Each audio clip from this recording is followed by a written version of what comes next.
For those of you who think that an admiral is as strong as an emperor, let me just say this to you. Conqueror Saki.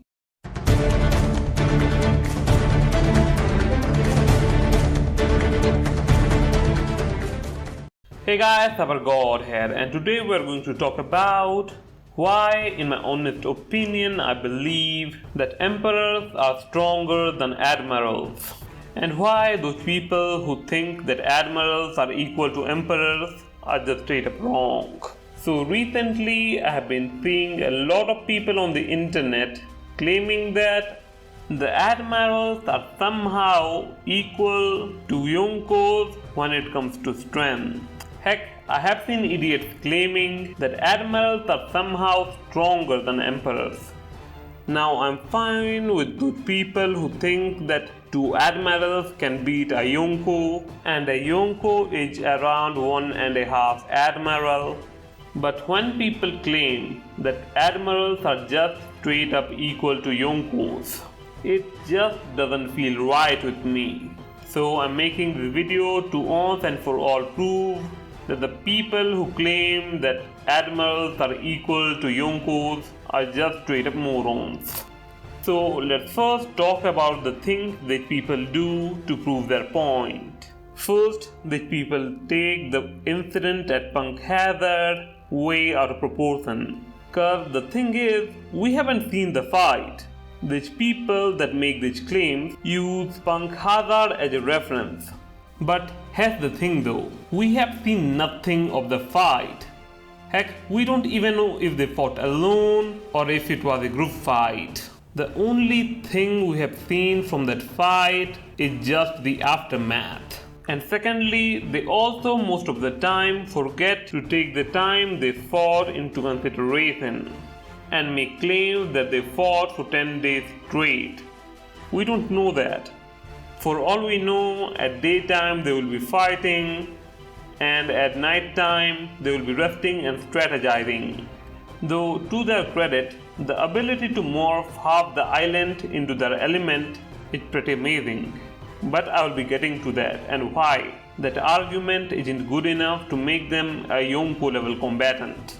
And thirdly and finally, they also claim that when Akainu fought Whitebeard, he was holding back.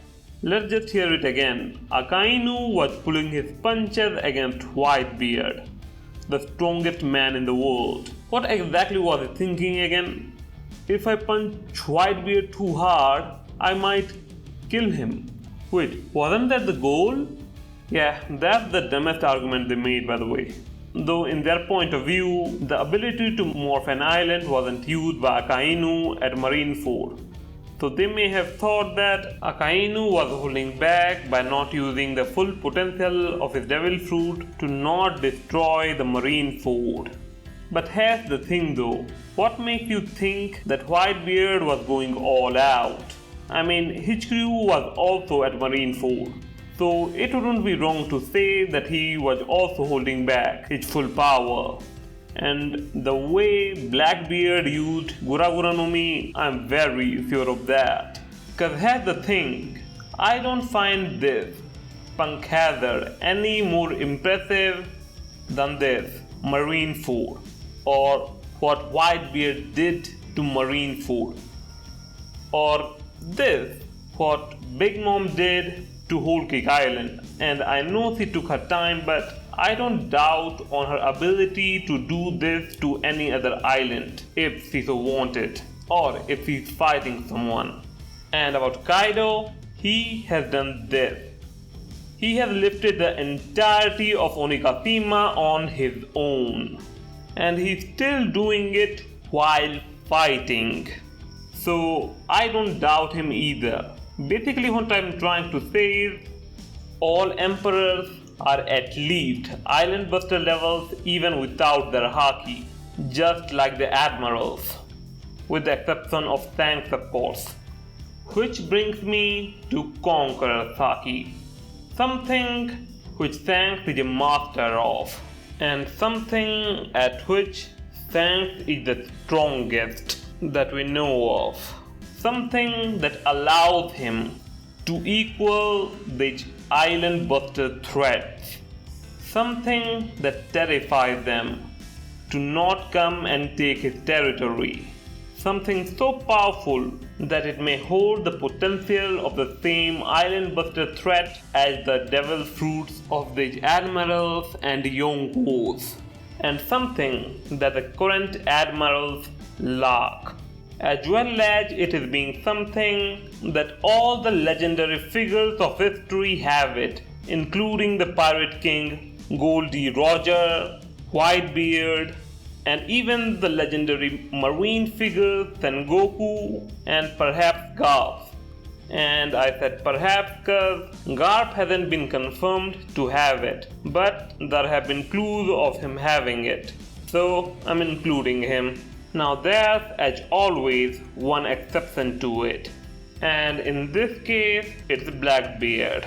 He at least hasn't shown any Conqueror's Haki abilities, but he makes up for it by having a secondary Island Buster level Devil Fruit, which is a good enough excuse in my opinion. But if you don't agree to it, he's at least the only one who might be below Admiral level, as it is indicated by his bounty being lower than all other yonkous except Luffy's, who is also below Admiral level, or at least he was before the events of Wano, from where he might be equal to or stronger than an Admiral.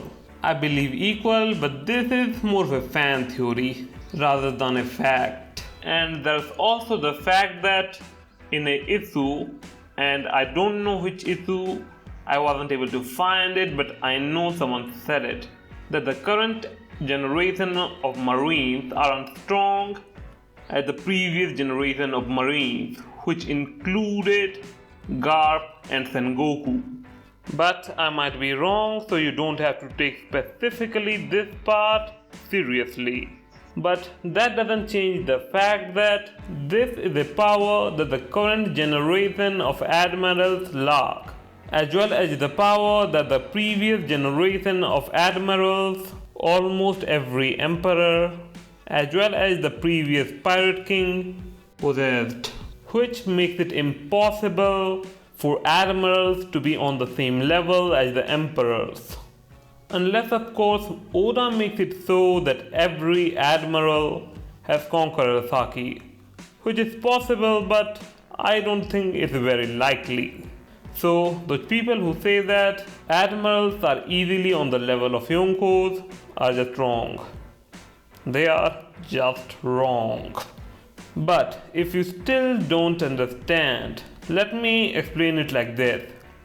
In the world of One Piece, a commander level is a level that anyone can reach if they have access to a powerful devil fruit and intense training. Whereas an admiral is basically a commander, but chosen from the countless commanders that vice admiral level characters as the three best choices. But Yonko, they are people whose power is something that logic can't explain. They are beyond logic. Regardless though, whatever you or I believe are meaningless compared to what the writer believes. And Oda's beliefs are clearly shown and written in the manga.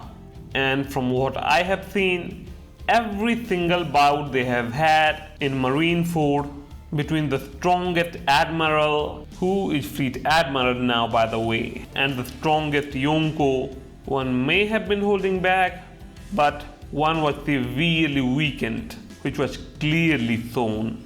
Yet every time they fought, the Yonko was always the victor, or at least the stronger, more dominating one.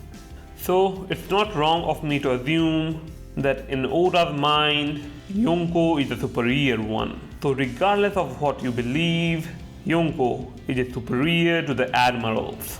And that is a fact that you are not qualified to deny. And with that, the video has come to an end. If you liked the video, give it a like, subscribe and ring the bell button, and alvida.